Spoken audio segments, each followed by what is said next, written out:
ഗർഭാവസ്ഥയായ മാതാവ് 3 മാസത്തിനുള്ളിൽ ചെയ്യുന്ന സൽപ്രവൃത്തിയുടെ ഫലം ശിശുവിലും അതിൻ്റെ ഗുണങ്ങൾ വന്നുചേരും. ഈശ്വരന് പ്രിയപ്പെട്ടതായി മാറുകയും ദീർഘായുസ്സും ദീർഘവീക്ഷണവും ഐശ്വര്യവും അനുഗ്രഹവും ഉണ്ടാകുന്നു.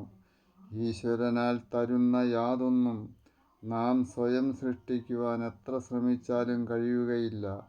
ദുഷ്ടചിന്തകളും ദുഷ്പ്രവൃത്തികളിലും ഏർപ്പെട്ടാൽ ഈശ്വരൻ്റെ അപ്രീതിയാലുള്ള അനുഭവങ്ങളും അനുഭവിക്കേണ്ടതായി വരുന്നു. ഒരു തരത്തിലും മനുഷ്യന് തിരുത്താൻ കഴിയാത്ത വിധം ഉറപ്പുള്ളതാകുന്നു ദൈവീക നിയമം. അത് ആത്മാവിൽ ചേർക്കപ്പെടുന്നു. 3 മാസം മുതൽ പിറവികാലം വരെയുള്ള ആത്മാംശത്തിൻ്റെ ഉത്തരവാദിത്വം ഏറ്റെടുക്കൽ കൂടിയാകുന്നു.